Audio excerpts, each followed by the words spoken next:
The stunts on this film is amazing and their work is stunning. But the VFX is also stunning and it never gets called in.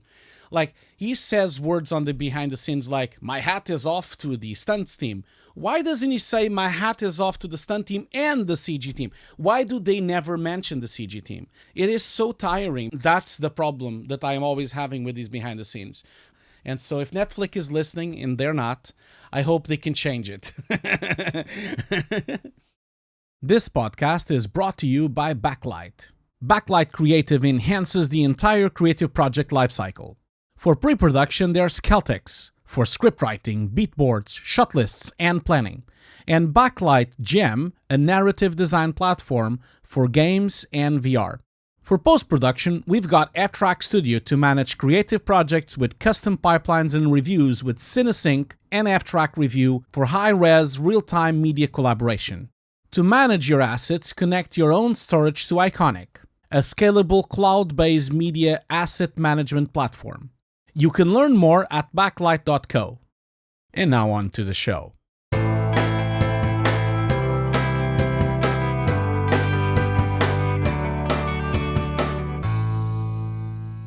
G'day. I'm an Australian, just like Chris Hemsworth. Pretty much look the same, got the same build, and welcome to the VFX Notes Podcast. G'day, Hugo. Oh my God. Hello, Ian. How are you doing? How's everything going? I can't do an Australian accent. I can barely do a British accent, let alone. I'm good. Can I just say, I really like Chris Hemsworth, especially in these movies. He's not good in every movie, but he's great in other movies. So I am not taking the piss of Chris Hemsworth. But I will tell you a little bit about why I did that Australian accent. Firstly, welcome everybody to this new episode of VFX Notes. I'm Ian Fales from Befores and Afters. This is Hugo Guerra from Hugo's Desk. We always start the episode with thanking our sponsors, our YouTube subscribers, our watchers, and our Patreon supporters. Hugo, we wouldn't be able to do this podcast without them, would we? No, we wouldn't. We can't thank you enough for all of it. And don't forget that if you are a Patreon or a member of the YouTube channel, you can see your name on the credits at the very end of the film. And if you ever have anything that you want to say directly to us and have a question to the show, just contact us. That's one of the perks you have on Patreon anyway. So just go for it. But thank you so much for the support. If you have any negative feedback, just send that to Hugo. It would be really great. Thank you very much. I have the email. It's called no one reads that email at hugosdesk.com. That's the email that they can send it to. No, I'm kidding. We do take some negative feedback sometimes, but that's okay. That's of course. The last one I got was that I was giggling too much. Need to giggle less. Oh, I think that's actually me who was probably giggling too much. So, you know. Anyway, today, Hugo, we're doing basically a double header, which I'm excited about. Extraction 1 and Extraction 2. Obviously, the Chris Hemsworth films are directed by Sam Hargrave and written by Joe Russo. I want to quickly justify my terrible Australian accent. I mean, I am Australian, but Chris Hemsworth has a very particular kind of tone with his voice. I have to admit up front to everybody that I actually watched Extraction 2 first when it got released this year on Netflix and had not seen the first Extraction and had not written about the first Extraction either. And I only watched that first film in preparation for today. But... And I really love that it actually kind of showed Chris Hemsworth in Australia, because in the second film you're like, what's this Australian doing, in this other parts of the world? And all I'm really trying to say is it almost felt like his Australian accent was kind of out of place until I could place him there before it all happens in India and Bangladesh. Anyway, that's really what I was doing at the beginning there, so apologies. Oh, but isn't that the way you should see it? First the second one and then the first one? I thought that was the way you should watch every film. Isn't that the way that we should all watch films? Yeah, I thought I've been mistaken. Sorry. I think it can bring a new kind of appreciation to the film. And actually, just on that note, I personally think that Extraction 2 is way better than Extraction 1. And, you know, I love the action in both films. I love the stunts. Obviously, we're going to talk about those oners. Oh, my God. Just incredible. But should as be a called film... Onner 1 and Onner 2. That's what the name of the film should be. Yeah. But don't you feel like the, you know, the first film came out like, what, 3 years ago?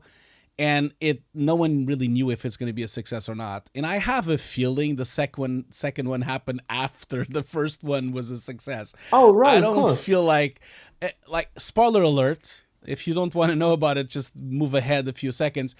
He kind of dies on the first film at the end of the film. He totally dies, doesn't he? He totally dies. What the fuck? He totally dies in the first film. I think that was it. Like, that was going to be the film. And then he suddenly is alive again. Like, how the hell is he alive? Like, okay. On that note, seeing as we went there, in the second film, I did hear he died, and it was kind of, you know, the hospital stuff was people like, oh, yeah, right, as if. But actually, at the end of the first film, when the kid is under the water and comes up from the swimming pool, he does see somebody looks like him. So what's that about? It makes no sense because he was at the hospital. Now go. Explain how that works. I can explain. They thought maybe there'll be a second one, but they didn't have a second one ready. There's no story for the second one, and so they put it there in case Netflix would approve for the second one. I think that was it. But he recovered really quickly, or is that a time jump? Or I don't know. Yeah, I don't know. Maybe the third one is about that kid again. I don't know. Like, I feel the third one is being filmed as we speak. Yeah. So because this is so successful now, I remember the reason I started watching these films, you know, and I kid you not, because I don't usually do this. I don't usually care about the top 10 that they have on Netflix. You know, they always put it on your face. Top 10. Here's the films. Top 10. And I noticed Extraction was there for a long time. There was a time for weeks that the film was on first place, Extraction 1. And I was like, what's going on with this thing? What is this film? No one talks about it. No one, at least, because, you know, it's not on the cinema, so no one was really, like, talking about it on Twitter. There was no articles on before and afters about it. Like, I was like, what is going on here? And it just stayed there for weeks and weeks. So I ended up like, okay, I'm going to go and watch it. Let's just go and watch it and see what it is. And then by that time, the second one also then came in. I think it came in like on the same week I watched the first one. And then there was a time that both of them are on the top 10. First and second were like first, second place. And so this was a huge success for Netflix, and I think that's why the second one looks like an afterthought for sure. But the first film came out, did it not, during the height of COVID? Yeah, like 2020. the lockdowns. Yeah, just at the end. Yeah. And frankly, we were all looking for something to do, so watching a film like that was pretty perfect for sitting at home. Perfect. Also, Chris Hemsworth is totally a bankable star. Let's not ignore that fact. And it has these action scenes that are brutal, and especially the one, and it, you know, is kind of an easy watch. I'm not surprised, although people were surprised that this film was like 100 million people watched it on Netflix, you know, in the first couple of weeks or something in 2020. So I'm not surprised that it was huge. Although having gone and watched it 3 years later, I'm not going to say the first film was going to ever win any huge awards or anything like that. It's okay. I think the first one is the... Remember when we were kids? I'm not saying it's the same, but when we were kids, there was these massive action movies, you know, the muscle movies, you know, the Van Damme movies, the Schwarzenegger movies, the Stallone movies, which were always hits. And I loved them when I was a kid, action flicks, you know, really loved them. This is a really big throwback to the action muscle film, you know, like to the action flick, but without some of the awkward and cringe things that some of these films had. It's for a modern audience. But I bet that a lot of the older people like us watched it, but also a lot of young people watched it as well. First, because of Chris, because of course he's definitely so famous and everyone is going to watch it because of Marvel and because of this huge career with Thor, but also because it's an action movie. It's like a pure adrenaline-filled action movie, which you are on your seat the whole time. It never stops. I mean, once the action goes, it never stops. And I feel like it's perfect. It's perfect for you to forget the world for a bit. It is the perfect film. Oh, yeah. It's like they've marketed perfectly for the time at the time. And I think that's why you prefer the second one, because the second one is a much better film. It has more story. It's a bit more intellectual. Yeah, exactly. The first one does a good job of setting up, I think, of course, these, mercenaries and the fact that they just want money. But then the angle being Chris feels bad about his son. Tyler is the character, feels bad about his son. And so there's a bit of more human stuff to it. However, I have to say, watching the first film, Hugo, I never quite felt like it's not like those mercenaries were doing amazing things. Like they were just killing a lot of police officers and other people, and all they really did was want money.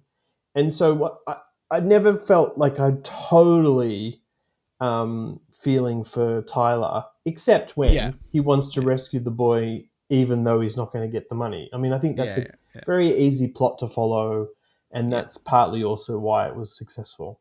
Yeah, no, I absolutely agree with you. Like, the villain is so much well constructed on the second one, for sure. Like, it's a proper villain. It's a proper, it even has a music to him. Even there's the bells, which shows up when he shows up, and he has the scar, and he's a pure 007 / Die Hard villain type of thing. It's an arch rival almost. And it's almost like a match to Tyler.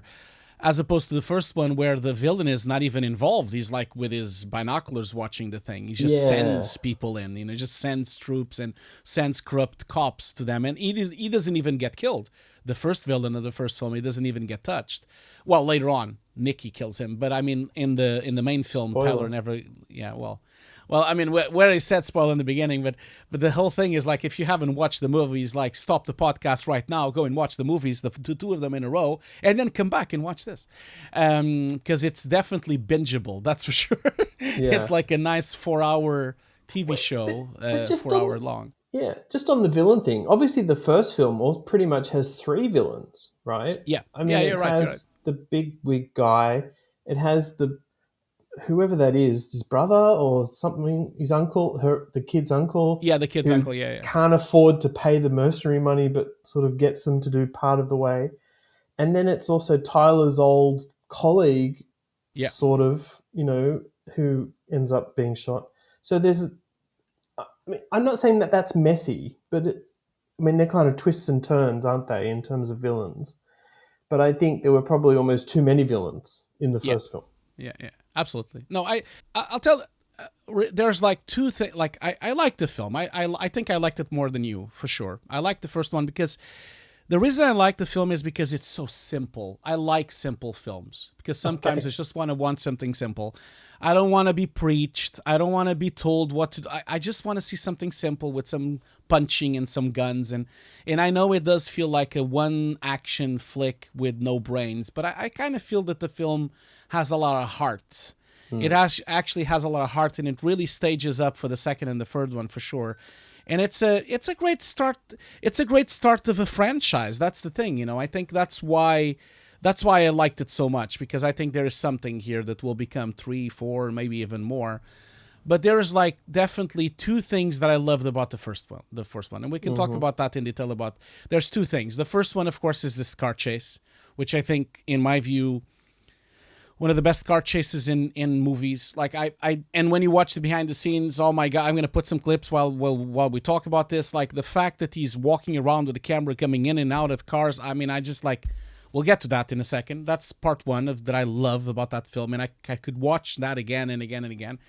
And I do I think the other part is it's so funny, the fight with the kids. I love that section when the kids are trying to kill him and he's like, what the fuck? It's so funny. It's really depressing as well because it's just a bunch of kids trying to kill him, but I think Chris is really a funny actor. He's a really funny actor sometimes, and I really give him props for that, because that scene is really memorable. The whole thing with the kids attacking him, and then just before they go to a sewer full of shit as well. Like, it's just like, he's just a funny guy naturally, and I think there's a lot of like physical humor that he has, even on the fights as well, which I think it's really fascinating. You know, there's a nice ode, harken back to Schwarzenegger, Stallone, but with the Chris Hemsworth sensibility. Exactly. That kind of comedy. Exactly. And so I think, more and more, I think you're right that it's basically people tapping into their love of 80s action films. Yeah. And but a modern take on it. Yeah, absolutely. Absolutely. So, Hugo, you mentioned it, the Oner, the car chase in Extraction 1. I really, really, really did love it. And we're going to basically jump into it now. The only thing is, the film is crap afterwards.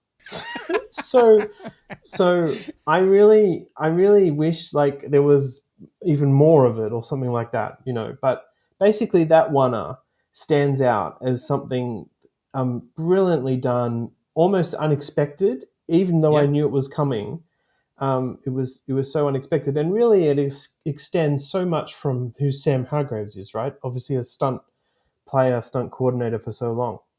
Yeah, absolutely. No, it's funny that you're saying that you were expecting. When I saw the film, I didn't know anything about it. Like I said, I saw it on the top 10 of Netflix, and then I went to watch it. I had no idea what I would get into. I thought it was just like a simple action film. When that Oner started, it just got on and on and on and on. And I was like, what is... man, I'm the kid you not. When I was watching the first time, I actually stopped sometimes, and I was like, "No, I need to watch this again." And then I rewind a little bit, and they just did that? Like, I was just shocked when I saw that thing. That thing is like one of the most complicated sequences I've seen in a long time. But yeah, as you said, Sam Hargrave, she's really famous. He's only done this film. Like, it's his only directorial. It's basically his directorial debut, but he's been a stunt coordinator for decades now, especially on the Marvel Cinematic Universe. He's done so many films there, and he was also second unit director for many films as well, and The Mandalorian as well. He is a veteran of stunt coordination and stunt performing, and that really shows on the film, because a lot of times it's him himself that is holding the camera, and he's jumping from car to car. Yeah. And kid you not, on you need to watch this. Everyone needs to go and watch this. There's no full breakdown of this thing in VFX, unfortunately. I wish there was, but there were some breakdowns, but not a lot of them. But on some shots, it's incredible what they did, because in some moments, like the car is like behind the van, and then it's walking with them, and they walk to the car, and then somehow the camera starts going as fast as the car. So that means that the cameraman went to a car to drive with them, and then the camera goes into the van, and then it goes out of the van, and then it goes to another van, and then it goes to another car, and then it goes and walks again, and then it goes to a building. This was, of course, all of it stitched together. There's, like, as they say on the interviews, 2-3 minutes of stitching here and there, but it is very seamless. There's like a lot of wipes happening. There's a lot of motion blur helping. There's a lot of really nice cuts, very well hidden. And I feel that's why it's so powerful, because it's so well choreographed, choreographed. Yeah, and that's right. You mentioned it's not, there is this 2 different car parts to it, but also there's knife fights in that building and then on the ground against this uncle. So it's not just a Oner in the car. Yeah. Yes, in the behind the scenes, you just basically see Sam strapped on to the front of another car with bungee cords, holding the camera, almost getting smashed into other cars. And, you really do feel the physical presence of this. We could definitely get into the CGI practical stuff, but partly it's a budgetary thing, and it's what Sam Hargraves knows what to do. Yeah. So much of it is filmed I mean, Yeah. there were bits where there's police cars getting thrown up in the air, or there's helicopters in the air that I was convinced might have been CG cars. And when you watch the behind the scenes, you're like, no, they're in the plate. Oh my god, Yeah, yeah, yeah, yeah. So That's right. That's right. Yeah. that was fun to see. There's Um, a super complex compositing going on here, and then of course some little touch-ups in CG. But the film is relatively cheap and it's relatively low budget. It's not like the second one. Like, let's say that oh it's not yeah. like the second one. Oh, So for and sure, also not to talk down the visual effects work at all. The supervisor here on the first film was Mark Forcar, and the main studio was Method. I think in Vancouver, which is effectively Framestore now, and they were nominated for a VES award for Best Supporting Visual Effects in yeah, 2021. So that's pretty amazing. When you see the breakdowns, Hugo, at the VES, it's amazing to see what Method did put in there in terms of CG cars or props or debris. And of course, it's amazing the compositing, yeah, stitching, and just basically grading work that goes into stitching these different plates together. So hats off to Method, and of course the other visual effects studios on the film. They really did do the invisible effect stuff that was needed to make that sequence happen. I will say one thing about the sequence compared to the next one in the second film, and we'll get to that as well. I felt like the first one in the first film has a lot of whip pans, like a yeah, yeah, lot yeah. of Of whip pans, course, of which are course. totally designed for hiding stitches, I Yeah, think. But also, you could argue it's part of the feeling of the scene, which is the camera operator trying to capture the moments. But yeah, there's just a lot of those, and yeah. I'm going to say that was probably a lot of work still to be able to stitch those together. It is, yeah, it is. No, but you're right. There is a lot more visible cuts than the second film for sure. Like, I think this is like a starting point. I'm sure there will be even longer one on the third film. Like it kind of feels like this is. They did the 10 minutes one, then they did the 23 minutes one. I'm assuming the third film will have either a 45-minute long one, or maybe the whole film will be a oner. Maybe the Yeah. whole film will be a oner. It kind of feels like that's where we're heading. Yeah. So it's almost like this was when you see these films, really famous films that usually have a short film that they did first and then they do the film after the short film. It's almost like that. This was the experiment to see how it all would work. This is kind of like the previs, and then now the second one is the real thing. Because, again, no disrespect to the VFX. I think the VFX is really well made, but the stitches are a little bit more visible. But I think the most important part of this oner for me is the camera work. The stitching, the compositing is really amazing, but the way, this idea that a cameraman would be a stunt coordinator is fascinating. I don't think that's very common. I know we've seen cameramans holding on wires. We've seen that on many movies. We've seen cameramans doing really strange things, but I don't think I've seen a cameraman that usually jumps from car to car, gets trapped into cars. I don't think I've seen cameramans jumping, building. Like, this is very peculiar and could really only come from a person this experienced, because he knows how to film, but then he also knows how to be a stuntman, and he's like all geared up with a helmet and with the pads and everything. So it's really funny to see, and he has this camera, really tiny camera, with just this little small rig that he's just holding it with the two hands. I think this is a really, really amazing way of shooting action, which definitely would, I hope more people imitate, because this is awesome. This is so awesome, the way that this is filmed. I want to see more of this, I want to see more shots and more creativity like this on this kind of filmmaking, You are completely immersed in the action because of it. It's Yeah, totally POV stuff, yeah, and it feels messy. yeah, That's almost the benefit, I think, of Sam being a stunty himself, and filming it himself. But I imagine it was actually heavily planned with previs, yeah, and with other kind of planning that action designers like Sam do. But it feels messy, and yeah, that's what I think we like about it. there's, again, bringing up the classic thing that some of these big action scenes, people say, I don't say it, people say they feel too CG. Yeah. One of the challenges with that is that it's because the action is constructed. Yeah. Here they absolutely are filming plates and they're absolutely doing a lot of Yeah. augmentation on it. Yeah. I had this question written down here, Hugo, where I saw one before and after for this sequence where literally there is like an explosion and dust and debris, and then CG stuff is put behind it, like put behind real debris and dirt. And I was just like, ask Hugo how that is actually done. And I mean, I've been covering the industry for a long time, and I know that there are ways that this is done, but I just thought in that particular sequence, it's along the road when this car crashes and there's stuff going on behind it, which is VFX. I just thought that was super successful.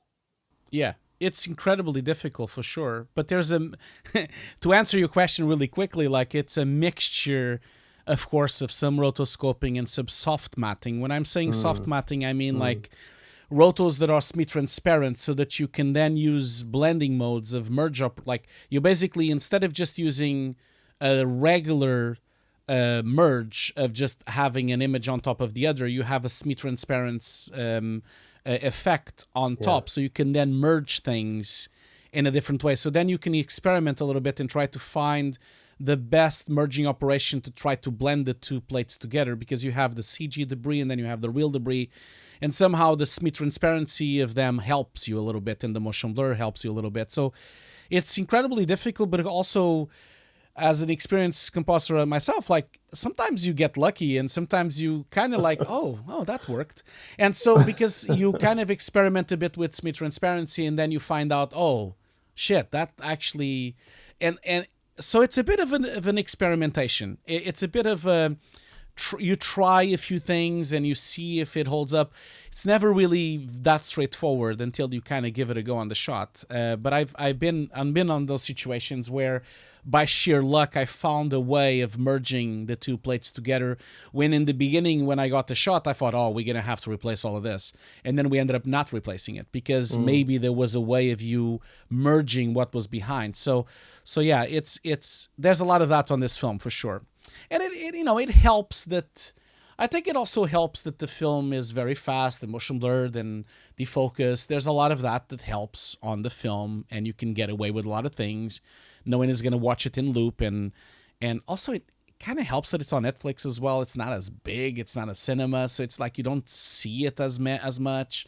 Having said that, like I've watched the film in 4K, and there are a little few moments where you kind of notice a little bit some shenanigans, and I just think it's because it's not really, the film is a low budget film relatively, and I don't feel the film is like one of those big movies where they spend months in tweaking and polishing everything perfectly for it to work on an IMAX screen. That Oner, when you're at ground level, is absolutely convincing. I mean, there's a moment where there's windshield breaks, and I thought that was real, and that's actually CG simulation. Yeah. Where it doesn't work is almost when they pull back and they do like aerial shots, and they do have plate of a road and the semi sort of crashing a little bit, but there's a shot of the truck on its side skidding, and there's an explosion that comes up from an aerial down view, and there's a helicopter. I think they're the least successful shots, and it's almost because that's not the run and gun on the ground Sam Hargrave's holding a camera shot. But, Hugo, I did want to make sure to mention that the Oner in Extraction 1 is fantastic. There's other examples throughout the film of lots of other action pieces, but also lots of invisible effects work as well. Like even Chris jumping down into that waterhole in Australia is a blue screen plate, of him jumping onto a mat, and then it's being extended. There's environment extensions, that bridge scene at the end. I mean, you will be so surprised what they could shoot for that, as in not you, Hugo, but the audience. What was augmented. And also, as I said before, what's real. Like, they have choppers there I think honestly, choppers to me scream expensive. And then when they're actually in the plate, not always, by the way, there's definitely CG choppers. Um, anyway, I just feel like they did a great job of using whatever they could get, and they've really nailed it with the Oner in particular. I also like the bridge sequence, and then scattered throughout the film, there's a bunch of other invisible effects. But we're not gonna really talk mostly about them because we cannot like talk about everything. But of course, it is definitely people should go and watch the film. But I guess like we probably can start talking about the second one, I guess, because the second one is where all the meat is, really, isn't it? Because this second one is like the winner on the second one is like, I don't know, 3-4 times more complex than the first one. Yeah. I just feel like it's outstanding work. It's like the first one was a previs for this one. Like I feel like this one, or oh my god, it's 22 minutes long, and I just can't. Just watched it again last night, and I'm shocked. And this one you did do some coverage of it as well. I think on before and after, so people should go and read the interview for sure. Yeah, About it. I was really lucky with this one and have done a few pieces, including with Dan Oliver, who was the special effects supervisor, Australian based. And I mean, he's done some amazing films in recent times, including Shang-Chi and Mad Max. But he really gave me a lot of insight in that we know Sam Hargraves is amazing with the stunt stuff, but there's all this other practical special effects work in that second one, or in Extraction. And so we'll talk about that in a second, Hugo, but just a plug really for that piece with Dan. Then I haven't been able to talk to the overall VFX soup for Extraction 2. That's Bjorn Meyer. And he's obviously done a stellar job.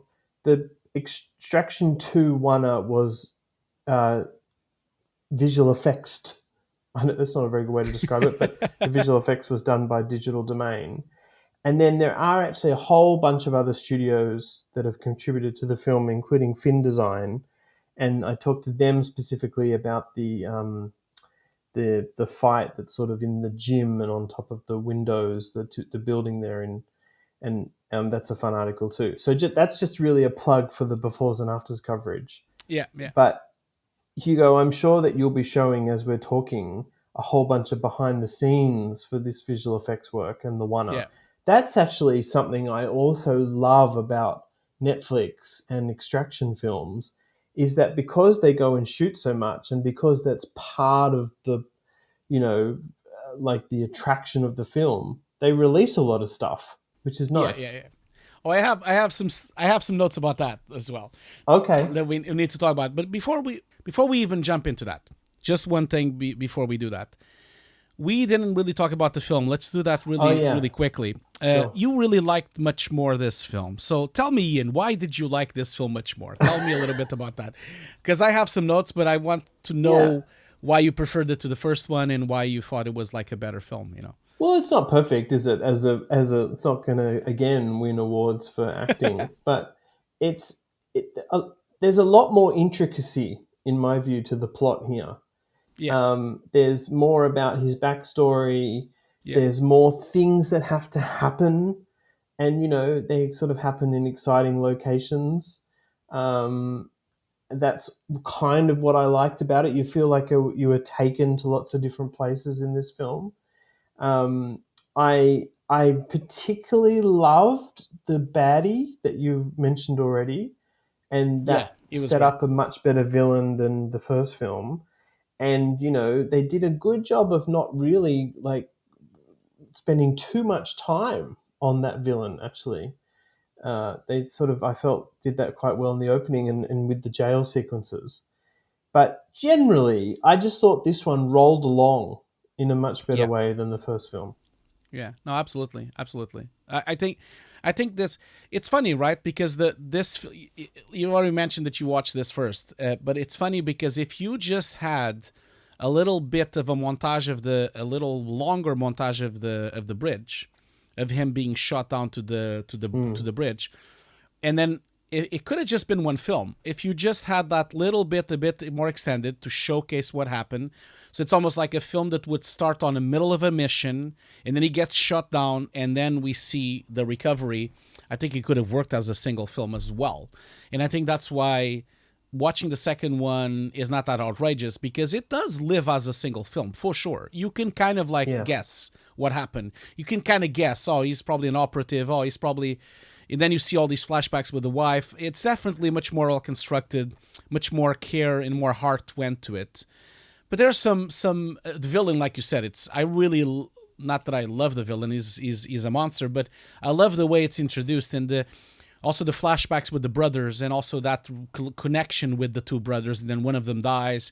I feel that's really strong as well, because you get some backstory to the villain as well, and you start to understand why he is like that. It is also why he's a monster, because he was treated like a monster, and there's all that backstory with his father. I thought that was so much better. But there's some really funny, ridiculous moments on the film as well. I find it funny as hell that there is a montage of him getting better. I find that it is such a throwback to Rocky and to Rocky 4 and to Commando. It's such a throwback, but it's such a silly little montage, because he just gets better by he's literally completely broken. He's he's really slim. He has no muscle. He's retired. He's just watching TV with his dog and his chickens. And then this guy comes in this I don't know where he's from, a CIA or whatever. I don't know where he's coming from, but he says he has to do this mission because it's his ex-wife's sister that is endangered. Well, they're talking about Idris Elba too. So it's not I think he's a CIA. No, the CIA. I was going to mention his name in a minute, but I guess he's CIA. We don't really know where he's coming from, but he's from somewhere. Like he says, it's a gnarly guy or something. And then he gets ready, in 2 weeks? In 2 weeks, he gets all buffed. Work. Yeah, he's fine. He's totally fine. But it's so cool, because it's definitely like a commando / Van Damme / Schwarzenegger, Stallone type of montage, where he gets really buffed with the 80s song. In this case, we don't have an 80s song, but I find that it really works for the humor of the film as well, because the film is a bit light. Sometimes it has a little bit of humor. And it definitely gives you character development as well. I love that. And the second ridiculous thing about the film is how the hell did he survive? Come on. I just can't pass through this. How did he survive that thing? He was shot 5 times. He's fine. He's fine. Yes. When I was watching either this film first or another film with Jennifer Lopez called The Mother, did you ever see that? That was another Netflix film where she's an assassin as well, or, some sort of mercenary. There was this sort of strange crossover with the cabin stuff, and I'm like, oh, did they all just go and film this together somewhere? But anyway, I really, by the by there. I did enjoy Extraction 2, mostly for just the way it rolled along. For the characters, I did feel like Idris Elba was kind of parachuted in, but that's okay. And Olga to give a bit like a standard, like a quality seal to the film, I guess. Or something. A little bit. And Olga Kurylenko, who I think is a great actress, was also kind of parachuted in, not a huge role, but was good in the film. But I just mostly love Chris and mostly love the villain. Everyone else, that's okay. They could just I know, but there's also I really love the moments of Nikki and her brother as well. Hayes, I think. I can't remember his name, but those lovely moments as well. And then of course, spoiler alert, he dies, and that's a really sad moment of the film as well. I feel like the film has those little moments much more than the first one, for sure. But I wanted to chat about one thing, about the behind the scenes, because yes, you're right. Netflix is really good at that. The behind the scenes, they're really good at that. But I am so annoyed at this behind the scene, man. I'm sorry. Oh my God! What the hell? Why are we here again? I just meant, just so the audience knows, I just meant because of the cool B-roll. But I think I know what Hugo's about to say. Well, I kid you not, I'm gonna do this. I'm gonna do this clip, and I'm gonna put it on social media. There's a moment on the behind the scenes where the dude, the director, just says like out of the blue, like, "We shot it all for real. It's all real. It's an helicopter doing this and doing that, and Chris is really there gunning the helicopter." And I have a fucking breakdown from Digital Mind saying otherwise. I'm like, what? Why? Why are we still doing this? Why? Why are we still doing this? And I'm like, didn't he watch the breakdown? Didn't he watch the shots? Because they replaced the helicopter. The helicopter is much more far away. It's not even the same environment. It's completely replaced the environment. So it's like, why is he saying that there was no CG there? Kid you not, I'm going to do this clip.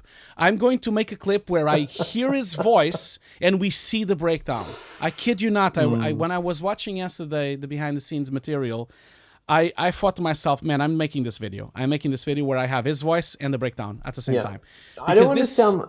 Yes. I don't want to sound like I'm defending it, because clearly on this podcast we have talked about so many films and shows where before the film comes out, there's the actor on set or the director saying we filmed it all for real, and some of that is sort of correct in the language, and then you can show the visual effects. And we all know why they do it. They feel like, as in the filmmakers feel this, but I think the marketing teams at the studios also feel like it's more authentic if they went and shot it for real, that the audience is going to feel like it's too CGI if we start talking about the CGI. We know why it happens, but it is a bit ridiculous. It is. When we know that it's working in tandem. That's really what I'm here to promote. Yeah, and it's a disservice for both sides, because the stunts on this film is amazing and their work is stunning, but the VFX is also stunning and it never gets called in. Like, he says words on the behind the scenes like, "My hat is off to the stunts team." Why doesn't he say, "My hat is off to the stunt team and the CG team"? Why do they never mention the CG team? I just feel like it is so tiring, because I know the stunts guys, and I know it's easy because he calls on the names of the individual stunt people on the behind the scenes. He says, "And John here did this, and Steve here did that." And it's so much easier because you can show a photo of him doing it, and then there's the face of the person. And it's so much easier than showing a dark room with 300 people doing CG. I understand that. But isn't there a way of us doing this? Because it's so disingenuous. Anyone that doesn't work on this industry really will believe that it was all shot for real. That's the problem that I'm always having with these behind the scenes.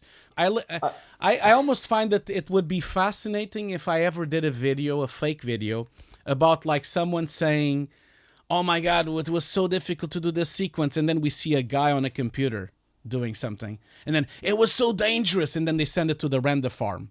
"It could crash any minute." It's almost like we can do a joke SNL style skit on this, because imagine putting the same weight on these sentences. "It was so dangerous," to put it on the render farm.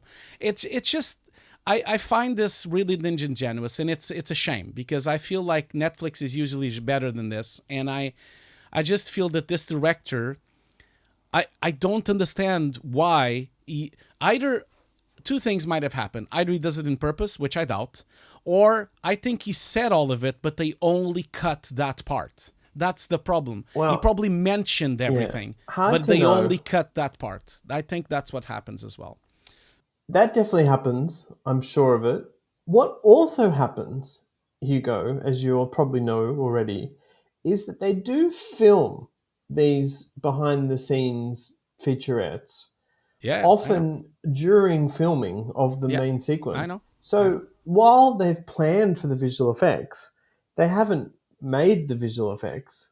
And so that's often the reason why it's not on the forefront of their minds. I know. That's not always the case, though, because Netflix and other outlets do make these shot-by-shot breakdowns, which are not breakdowns at all, and they're often made after the fact, and they're often with the final footage, like Chris Hemsworth or the director analyzing the footage. And I just know that they just don't say visual effects, like literally the word, enough. Yeah. And it's definitely part of this whole crazy push to say we shot it for real. And I hate to go over that ground again, but when they film these featurettes on set, I kind of get why they're all saying Yeah. we shot it for real, because they're there. But Yeah. when they make them later, it makes zero sense to ignore the I know, but fantastic the visual problem is effects that work. the behind the scenes has been made already, and the person doing it is gone. He's already been hired. He's already moved on to the next job. And man, I even experienced that myself. I know exactly why the problem happens, but I'm gonna keep ranting on every episode until this is changed. No good. Because I'm hoping that at some point maybe it changes. Maybe I can help it change. Maybe somehow if we all start listening to this, maybe it will change. Because there's many moments on the behind the scenes that frustrate me, but there's two. The one is the helicopter being thrown out by the gun, yes, because it's definitely a CG replacement on digital domain. And yes, of course, they had a real helicopter there, which was an excellent reference for sure. And if it wasn't shot with a real helicopter, it wouldn't have been a better shot for sure. Both of them have to exist. But again, it happens again with the fire. When Chris is fighting with fire on his arms, they just keep banging about how Chris is amazing because he can fight with fire. And then suddenly, like, there is this entire CG breakdown of all of the fire that drops on the shield is all completely done in CG. And he only has a little bit of fire on his arm. And then they augment and put a lot more fire. This is why I really get annoyed at this breakdown, because they make it sound like he was really with that much fire, and he wasn't. And I know it's nitpicking, but this is dangerous. This is dangerous because it makes misinformation. It makes people think that this was really shot like that. The misinformation then becomes a problem, because then especially with AI and especially people not understanding how anything is done, they just think it's a click and it's a button, or they think it was shot for real. There's so much misinformation, this doesn't help. That's why I keep mentioning it. And I saw this film and I saw the behind the scenes, and I was just again disappointed by the messaging on these behind the scenes. I just feel it's frustrating as hell, you know. And so if Netflix is listening, and they're not, I hope they can change it. And it's interesting, Hugo, because in some ways, I think the messaging that I'm looking to change is pretty simple. It's not one or the other. No, it's both. Especially in this film, it's such an amazing collaboration with directors, stunts, special effects, and visual effects. I'll give you an example. There's some moments where the car, the four-wheel drives, the SUVs appear to take out some motorcycle riders. I think it happens a couple of times in the one. Yeah, 2 or 3 times. And I mean, quite frankly, they shot the plates for these parts of the Onner with these incredible dummies, you know, which probably looked pretty bad up close. But when you watch the breakdown, and absolutely Digital Domain has done some digital riders and some digital motorbikes and, you know, trees and things that they hit and cars, of course. But those dummy sequences, they work so well, you know, that it informs the visual effects team at DD about how a car hitting a person or a motorbike should look. And let's be honest, I bet there's some times where visual effects studios haven't had that kind of reference to go off, and they're doing it as a pure simulation, your keyframe animation thing. And I think that is what I marvel at, is when the two things combine, you get the best of both worlds. This Onner in Extraction 2 is the best of both worlds because of Dan Oliver's work and because of the stunt coordination in the film, and then DD's work. It's beautiful to see it all combined. I want the director and the filmmakers and the actors and Netflix marketing to talk about that. Yeah, because the problem, and this will be the last thing I'll say, I promise. The problem then is that the behind the scenes of Netflix will have 2 million views, and then the breakdown of Digital Domain will have 10,000 views. This is the problem, because they only have one place to show. It's on that behind the scenes. No one is going to watch the other one. Everyone is going to watch the Netflix show, the Netflix video, because that's the channel with more followers, and that's the more visible place. So that's where they need to communicate this. Because then what happens is that, I'll give an example. There's a lot of YouTubers on YouTube, a lot of YouTube channels that do reviews of films. And when Extraction 2 came out, for weeks, we got flooded with YouTube video reviews saying that, oh my God, this is so much better than Marvel. There's no CG. It's all shot for real. You know why they say this? Because they saw this documentary and they believed at the time that it was all real. And then it's it's the perfect storm to shit all over all the other films. Oh, look at Marvel. It's so bad because it's all blue screen. When in fact, this has a lot of blue screen as well. That's the thing. Because they never talk about it. They never show about it. They just say it's all real. It creates this atmosphere that this film is the pinnacle of how we should film films because it was all for real. And then everything else is shit because they didn't film it like Extraction.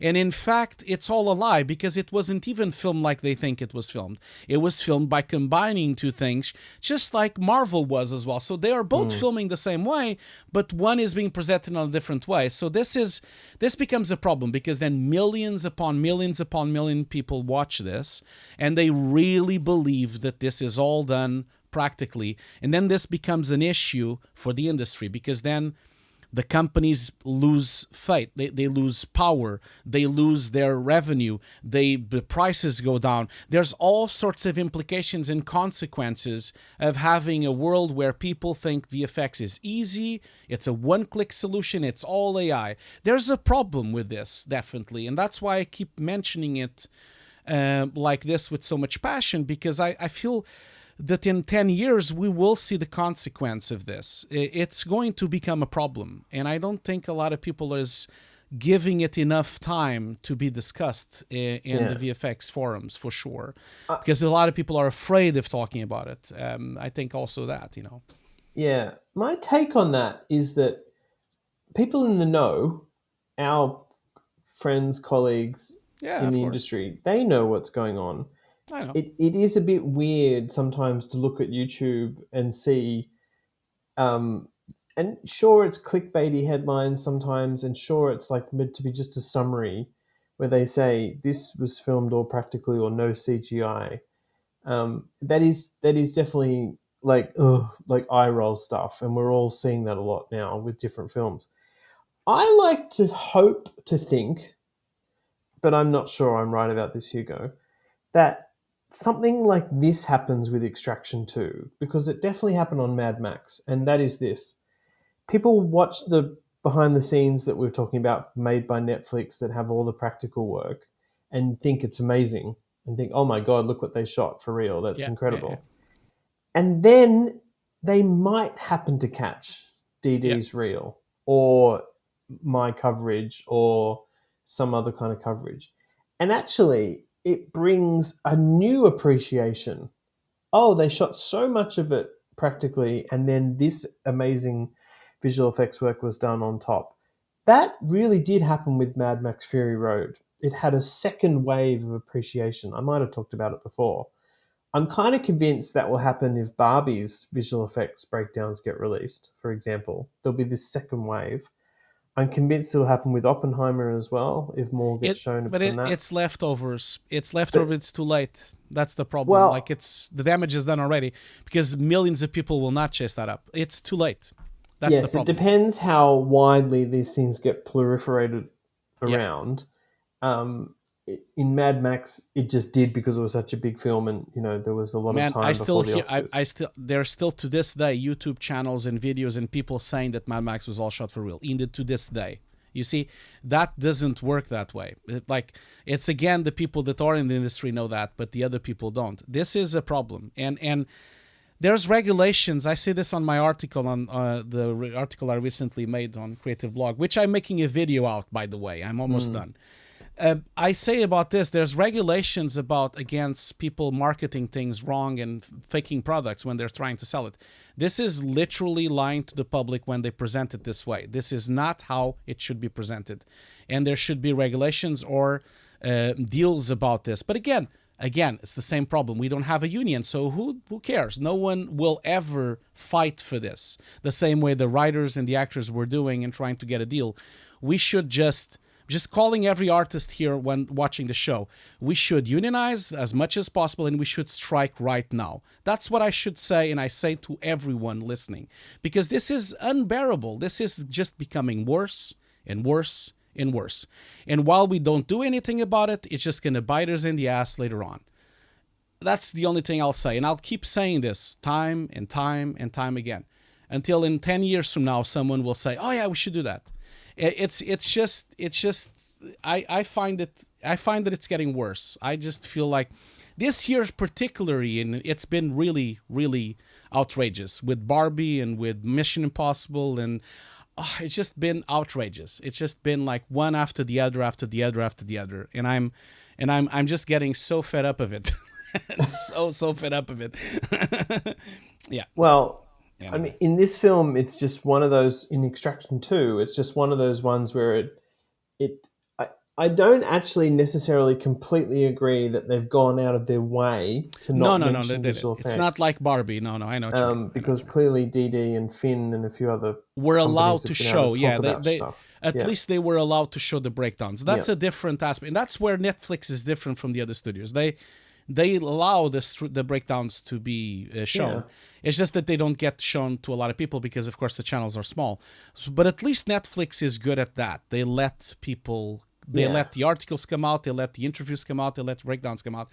Not like certain studios that don't let that happen. So that's a different conversation, Yeah.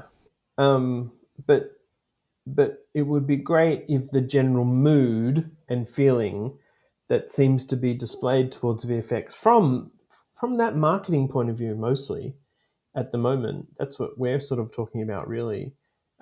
We would love that to change. And I think Hugo and I are on a personal mission by talking about it so often to do that. So, yeah. I'm sorry, everyone. I didn't mean to make it like that. And we can go back to the Onner because the Onner is one of this entire thing between the walking, the prison, the car, and then the train. This is one of the most well-achieved merging of physical and practical and digital effects that I've ever seen in my life. It is outstanding. And so people, I'm like Netflix and Extraction should not take the brunt of this rant that I'm saying. My rant is larger than that, and I think my rant has to do with a lot of other films that have happened this year, and I'm definitely not putting them on the same bag for sure, because this sequence has breakdowns, as you're going to watch while we're talking, and so we can at least show it and kind of disconstruct that work for sure, which is outstanding.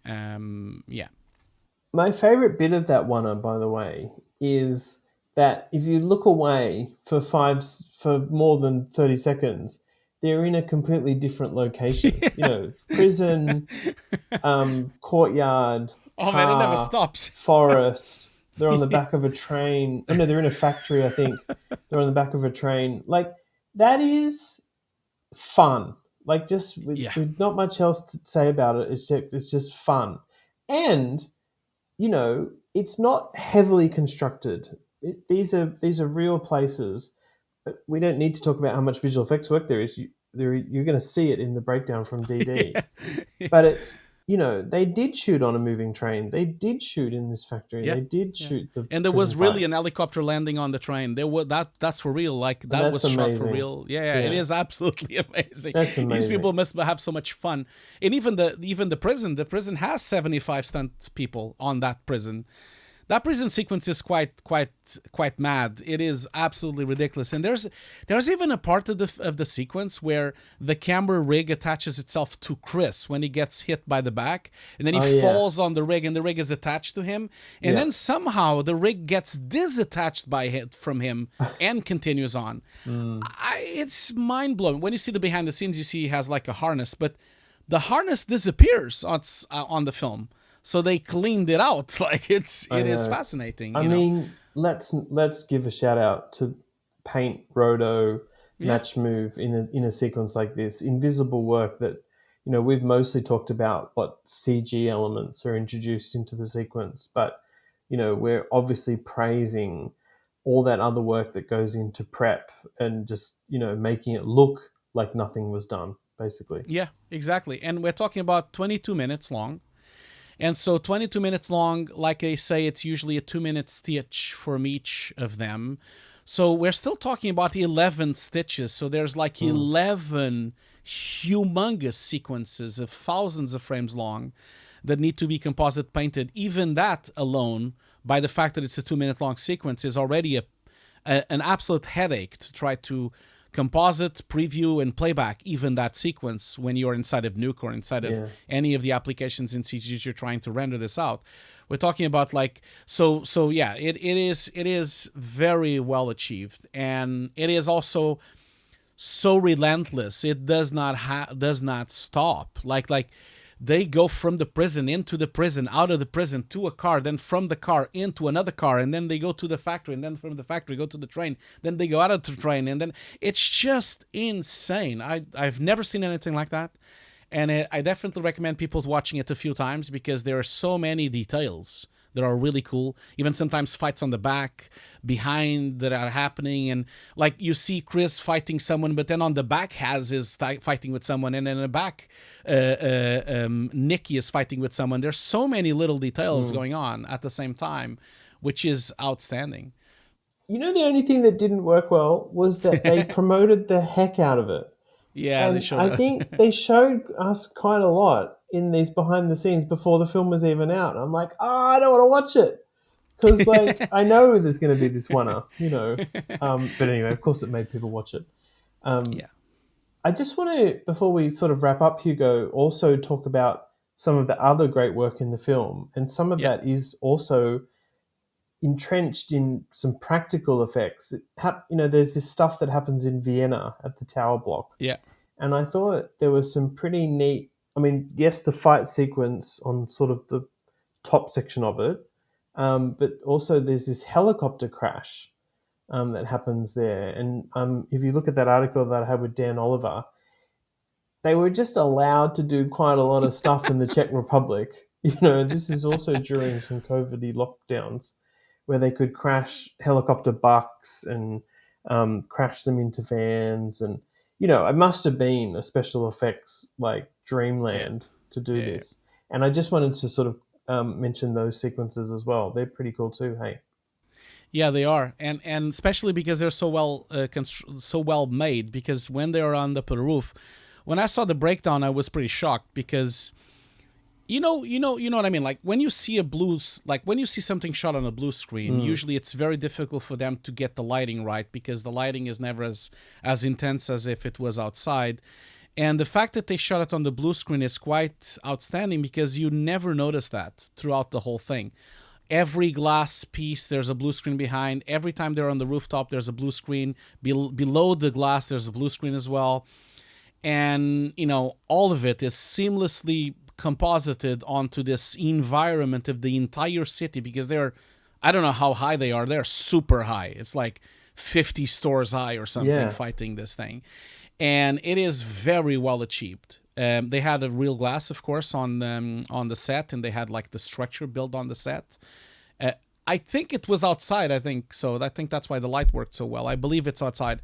Kind of harks back to the way they shot some of the sequences on Uncharted as well when they were shooting outside for the beginning sequence of the film. It did have that feel to it, didn't it? Yeah, and it totally works. You know, you've got to remember that whole environment is constructed around them and below them. Glass breaking is sometimes practical, but mostly, you know, CG glass.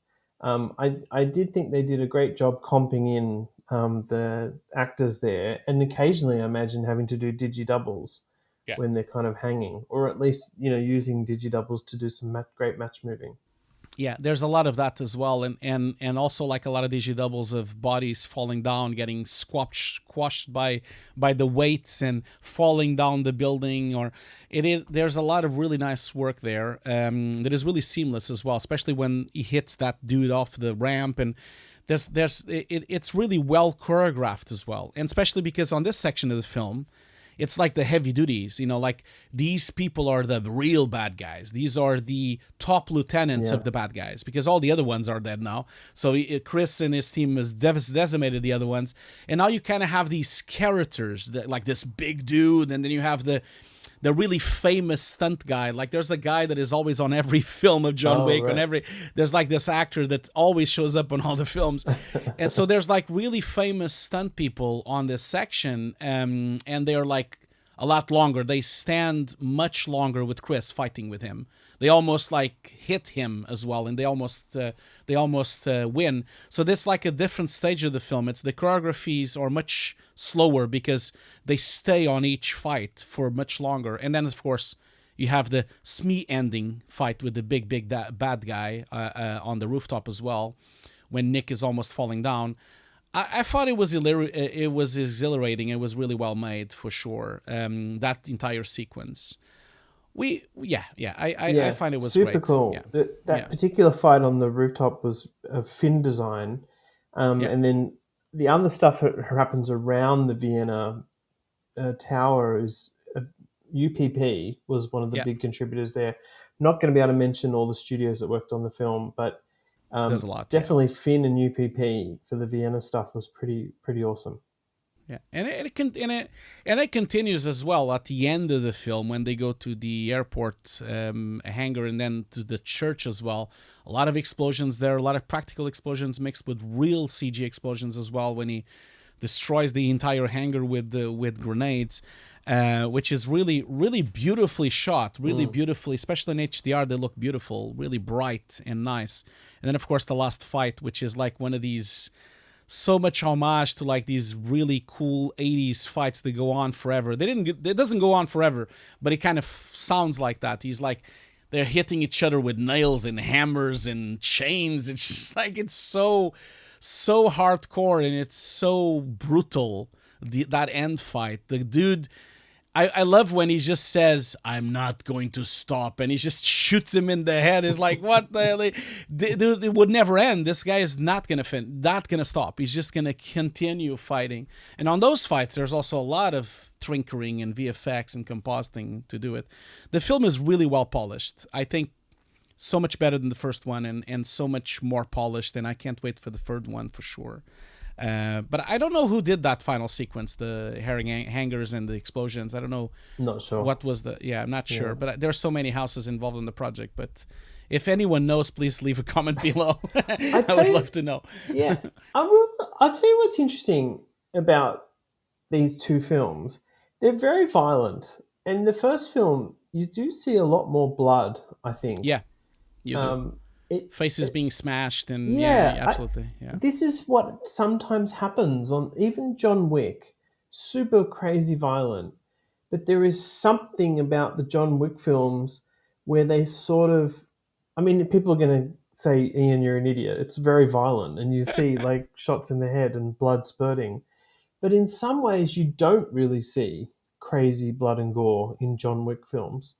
No. Here, it's sort of selective, I think. Yeah. There's a few moments. Like on the first one, there's like this moment where he picks. I know the second one, he picks up the weight, the weights, and he just smashes a guy's head in on the prison. So there's like little moments that are incredibly violent, but then other moments that you don't even see blood. You don't see anything. So I think the film kind of feels the film is a bit toned down for sure, because I think it. You know what I mean? It could go really crazy if you really go that path. Because if you really showed the violence, it could become quite disgusting. Yes. if you really do it. And probably Netflix knows who's watching as well. Exactly. Like that guy that gets the weights on the rooftop, he gets smashed by the big weight. We don't really stay to see how he looks because the weight is blocking the view. No. I'm assuming he's a mangle of bones and flesh. He's like, goddamn.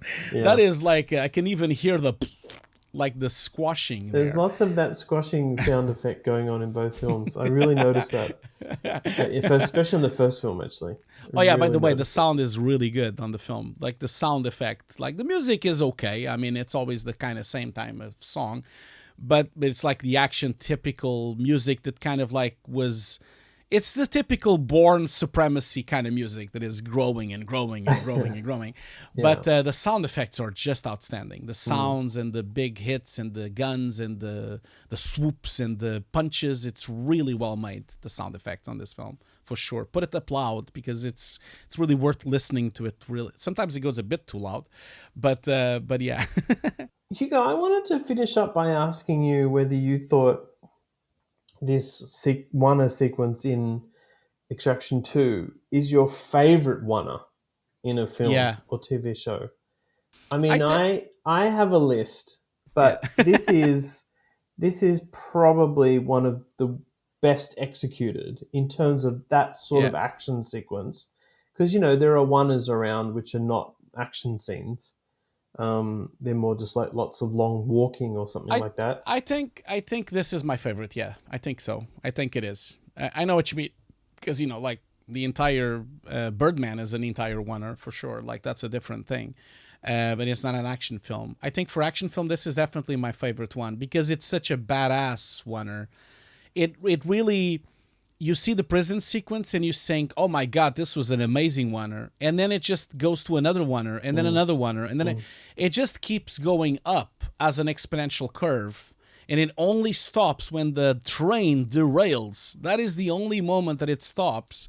And at that time, you're like, oh, I can breathe now. I can kind of like wait a little bit and kind of breathe and take a moment to pause the film or something, because you can never stop. Like yeah, I think it's one of my favorite ones.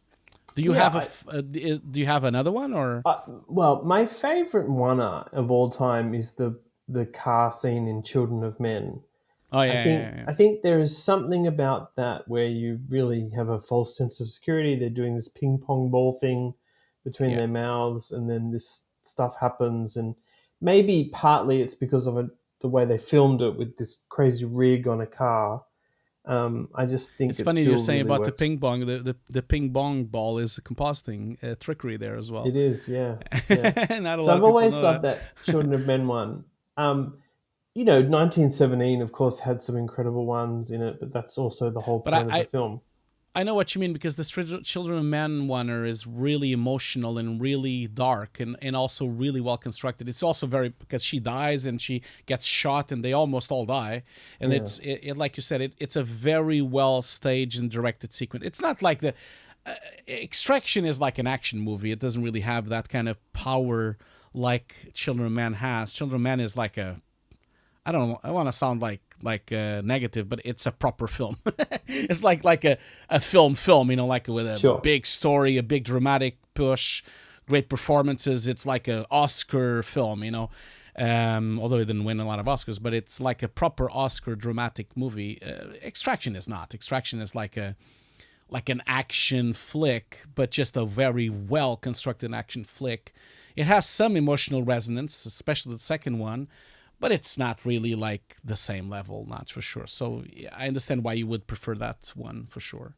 From a technical point of view, from a technical point of view, I think this one is one of the most impressive oners of all times, because it involves 75 stunt performers, and involves like multiple stitches of hundreds and hundreds of plates merged together from CG to the real, and then helicopter. It is a really complicated and complex thing that they've pulled off, which is mind-blowing how they actually managed to pull it off, for sure. Yes. I wish I was in the room for turnover. For like, this is where we do the stitch. This is the plate you have. I just want that. Even DD's breakdown, which is super cool, never kind of really reveals all No, the no. stitches. And actually, in many films recently that I've covered that have oners, I've always found the directors and even the VFX soup, they really don't want to mention the number of stitches Yeah, yeah. or like where they are, because it's part of that whole, not revealing behind the curtain thing. Yeah, And, they're sort of under strict instructions sometimes to not to mention not how show many it. stitches there are. Yeah, and you notice on the breakdown, sometimes it's like just a glimpse of 1 second. For example, there's a lot of moments on the film where the car is just on the carcass of the car is just on a blue screen. Yeah, And there's sure. just inside the car, just people are just like probably moving the car a little bit with some people outside, just moving around, and then just blue screen around, and then the entire windshield outside is full CG.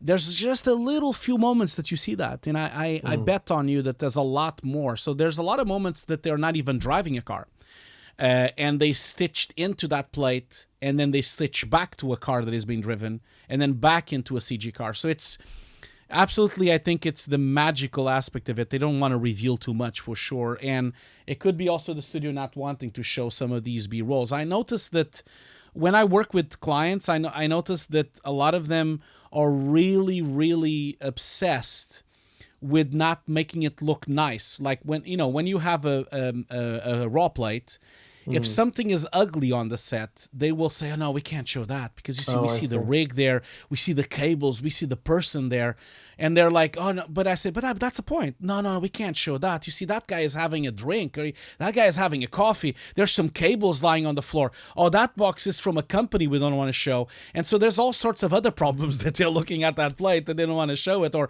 oh, that's the wrong car. Oh, the director there is talking with someone, it looks like he's not doing his job. So it's always problems that we never really, that's why you don't want to show the shot.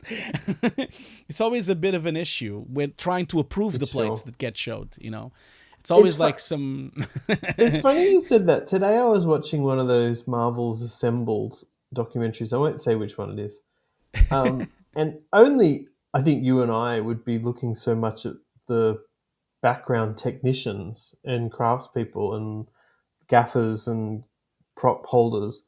But there was a couple of scenes in that because, being on a film set can be pretty long and frankly boring. Like there was a couple of moments where like everyone was on their phones, like scrolling. And I'm like, A, I wasn't sure they should be having their phones on the set. And B, I don't think they realize how much they're on their phones. Anyway, but I really noticed it because I was, really looking out for the VFX soup in particular. But anyway, I think these same clients of yours saw that B-roll and that on-set footage, they'd say, don't use that. Don't use that. No, it's true. And I've also experienced moments where we actually did cleanup of the raw plates, where we actually cleaned the actual plate that was supposed to be the raw plate, and it's not raw anymore because it's now composited. Because, of course, you have the track of the shot, of course. And so once you have the track of the shot, you can do whatever you want. So, and that, of course, goes beyond the changing of blue and green to gray, as sometimes it happens on the photos with color correction. But there's been moments where we had, famously, I'm not going to say what it was, who directed and which commercial. Famously, we were doing a commercial on a company that I'm not going to say which company it was. And we had this plate, which was like the raw plate of the commercial. Then we were replicating the cars. And then there's a part of the plate that the director was there talking with someone. Like he was not behind the camera. The second unit was shooting the shot, So the director was like chatting with a coffee mug with someone on the back of the plate. And we were doing a breakdown of the shots showing the CG cars being represented. And we were asked to clean him out of the plate because it was like, he can't be there. He should be behind the camera. And so we ended up doing the raw plate by cleaning that part out of the raw plate. So it's not a raw plate anymore. So we need to do a breakdown of the breakdown plate. Yeah. I love it. Well, it's really fun to nerd out about that stuff, and hopefully everyone watching has enjoyed us nerding out about stitching, oners, but also about the treatment of the visual effects industry.